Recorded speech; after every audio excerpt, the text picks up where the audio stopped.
Hello everyone, my name is Davik and thank you so much for tuning into the video.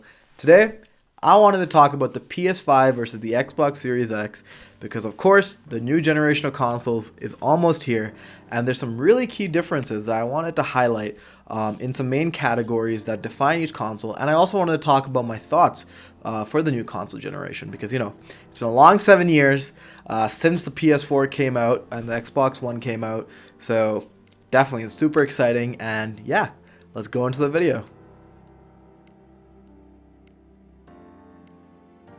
So starting off, let's talk about the design. And the designs for both consoles, in my opinion, are pretty nice. I know there's been a lot of memes on it and it's been pretty controversial, but I tend to like both of them. I really like how the Xbox Series X has gone for more of a traditional PC looking console. I think especially in terms of cooling and thermal architecture, that should really help it out. I know especially for my PS4 right now, that's a big problem, and I know for the Xbox One, it's not as big of a problem, but it's still an issue. So hopefully this new PC tower looking system can help with cooling. And I really like the green and black accents. I mean, Xbox has been rolling with that for a long time now, but they've really sort of committed to the whole green and black accents in this design. So exterior design wise, I really like the Xbox, and same thing goes for the PS5. I really do like the white and blue accents that they brought to the table.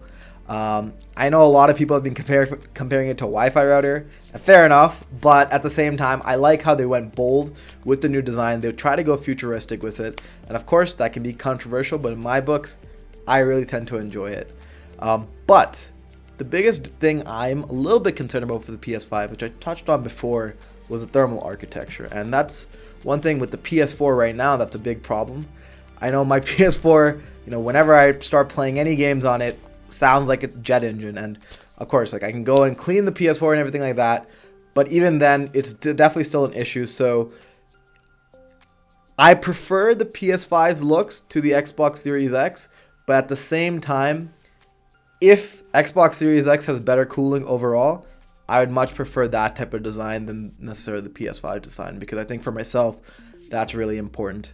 But yeah, I think both of them will look great in your living room, so no issues there. In terms of UI, the Xbox Series X has already been confirmed to have a similar UI to what the Xbox One has right now, sort of like a Windows Lite version that they made for Xbox. So definitely, I think that their UI is great, and PlayStation has said that their UI is going to be completely changed with no pixel untouched, apparently. So it'll be interesting to see what they do. Now, of course, you don't buy a console for the UI, but it's still nice to see what the UI has to offer, and especially like what data and analytics they can offer to gamers that they care about. For example, like hours played, friends' progress in games, etc. I think that's probably going to be what defines the UI for this generation. And so it'll be interesting to see. But yeah, let's see what happens. But I think design-wise, both in the UI and exterior design, both companies are doing great things, and I really like both of them. So let's talk about specs. Let's talk about what's underneath the hood. And I think starting off, Microsoft has really set the tone here. In the previous generation, they were considered the inferior console because of certain things like GDDR3 RAM memory and some stuff like that. But this time they've really come out and made sure that they do have the most powerful console on the market. And so, yeah, they're taking steps in order to ensure that. So from a CPU perspective, both of them have an 8-core AMD Zen 2 CPU, but the Xbox clocks in at 3.8 GHz, while the PS5 clocks in at 3.5 GHz. From a GPU point of view, both of them have custom AMD chips, RDNA 2 GPUs, but the Xbox clocks in at 12 teraflops, while Sony's PS5 comes in at 10.3. The one area that Sony does have an advantage against Xbox in terms of numbers is the SSD, where Sony has a 5.5 gigabit per second throughput, Xbox only has 2.4 gigabit per second. So you should have faster loading times on PS5, and you should have more seamless transitions throughout levels. But what do all these numbers mean? Like, how's it going to impact the gaming experience at the end of the day? Numbers on paper mean one thing, but at the same time, as a gamer, what can you expect with these different specs? On paper, yeah, your Xbox Series X can produce better graphics than a PS5. But what does that actually mean? And does that really matter. I think it's really important to highlight the difference between console gaming and PC gaming in this comparison. From both parties, it really depends how third-party and first-party developers leverage this new architecture into the game that they're developing. And it's really important to show, like in console gaming, specs of course do matter, but in the long run, it really depends what advantages developers can find when developing for one piece of hardware. As we see right now, games like The Last of Us 2 and Red Dead Redemption 2 have looked amazing on consoles, and even though the hardware is 7 years old, they've still been able to produce graphics, very respectable graphics, even in regards to top gaming PCs. And so that's the advantage of what developing on one piece of hardware allows you to do. And yes, on paper, there can be minute differences between each console, but I think roughly both the graphics are going to look great. And I really don't see that much of a difference between the specs.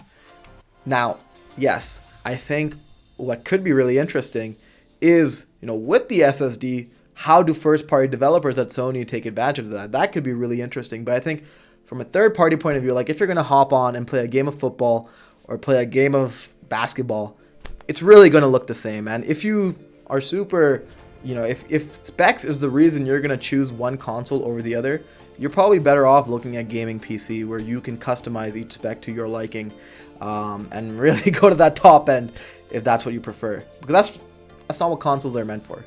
I think there's many more better things that define a console generation. So transitioning into that, actually, the biggest differentiation between both consoles is probably going to be the games. And it's funny because before, when people used to ask, what should I get, an Xbox or a PlayStation, the answer was always wherever your friends are.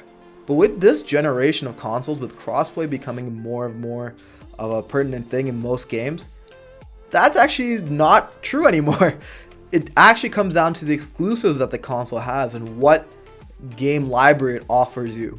So from Xbox, we have Halo, we have Gears of War, and we have Hellblade, all confirmed for the Xbox Series X. But I'm sure there's more IPs coming on the way. And same thing with Sony.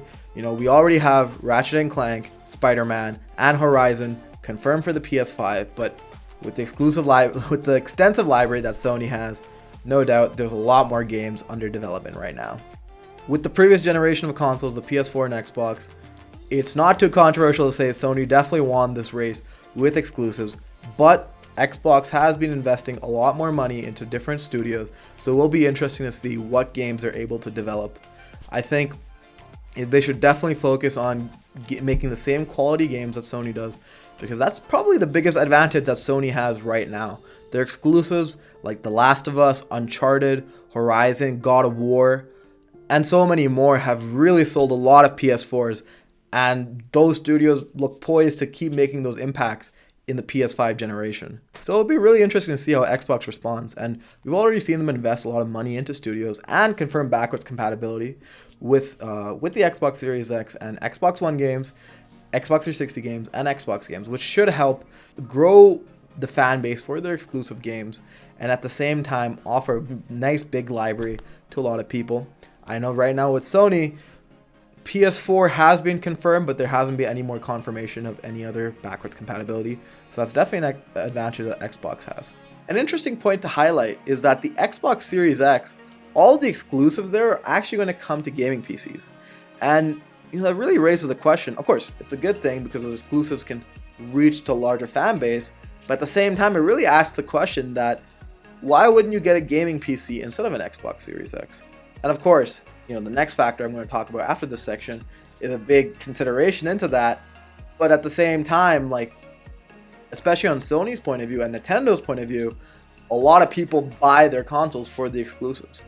And so it's going to be interesting to see how Microsoft balances this out. Of course, they own both platforms, but an Xbox exclusive will sell them the console and a gaming subscription and all of that. So it'll be really interesting to see how Microsoft tailors its strategy towards that.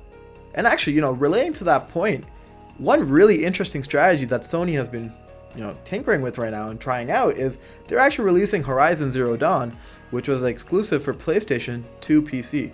Now, Horizon was released for PlayStation in 2017, so it has been a 3-4 year wait, and I think that's signaling a shift of strategy for them. By releasing exclusives onto PC, what you will do is you'll make people invested into the franchise 3 or 4 years after the game has come out, and make them interested enough to the point where they might buy a PlayStation 5 to continue that story. Because otherwise, PC gamers are going to have to wait for the next sequel to come out onto PC, which may never even happen, or might happen after 4 or 5 years. Or they can buy a PlayStation 5 and continue the story. So I think it's a really smart move on Sony's part to throw some of these exclusives onto PC, because they get people interested. And now for the next generation of consoles, if they want to continue that story, the only way to do that would be on PlayStation 5, or with a long break, or that might be the only option. So it's definitely a really smart play, I think, from Sony to switch some PC gamers over to consoles. So when it comes to my thoughts, I definitely think Xbox is in the right direction, but at the same time, Sony is the king when it comes to exclusives.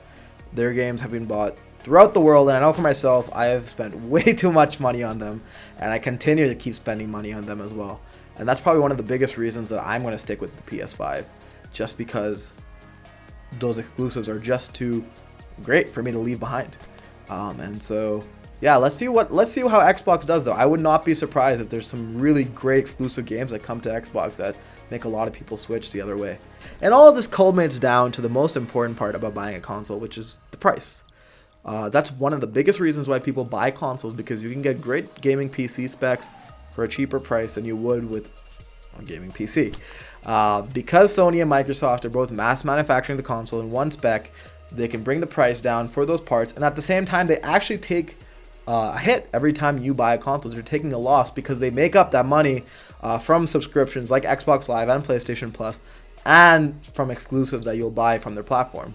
When the PS4 was first announced, it came with $400 price tag, while the PS3 came with $600. And I think Sony has definitely learned their lesson from those days, with the PS3 being $600, because that really stopped early adoption. And so I really doubt the price is going to be more than $500 at max, but we will see what happens. Same thing with Xbox. With the Xbox One, they bundle Connect with the Xbox One, and that ended up making the price $500 last generation, while Sony was $400. And we saw how that worked out, with a lot more PlayStation getting sold from day one than Xbox One. So I think this time, well, of course, we don't have Connect in the box, and I think Microsoft is going to be pretty aggressive with their pricing. So there's a game of chicken going on right now between the two to announce their pricing, and it'll be really interesting to see, A, the first one who announces it, and B, where they line up relatively. I think a $50 margin probably won't alter sales too much, but if it's something like $100 like last generation, or $200 like two generations ago, I can definitely just tip the balance between both console makers. So I think you can expect a price between $400 and $500 for sure. If I were to guess, I would say $450 for the digital edition of the PlayStation, which doesn't come with a CD drive, and $500 for the normal edition. I'm talking in USD price here. And I think something similar for the Xbox One.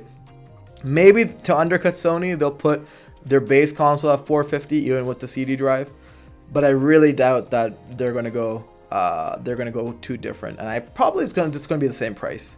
So yeah, let's see what happens. But price is definitely a big factor in all of this, and I think it'll be interesting to see where that price comes, and I know for myself, I'll be preparing my wallet accordingly. Overall, it's a really exciting time to be a gamer. I am super excited for the next generation of consoles, and yeah, to be honest with you, day one, I will be buying a PlayStation 5, just because I did talk about, I am invested in their exclusives, and so it's too late to back out now. But at the same time, I would not be surprised if Microsoft, quote unquote, won this generation of consoles, or sold more consoles at the end of the day, because they are doing some great things. They are making some great strides, and I think they are pretty aggressive this time. So it'll be really interesting to see. I think at the end of the day, competition, the consumer wins. So we should be happy as gamers. And yeah, let's see what happens. What will you be buying day one? Or will you be buying day one? And which console do you think is going to be more successful? Please let me know in the comment section down below. If you like this video, maybe like, subscribe. I have more content coming out soon. And with that said, thank you so much, guys. See you on the next one, and peace.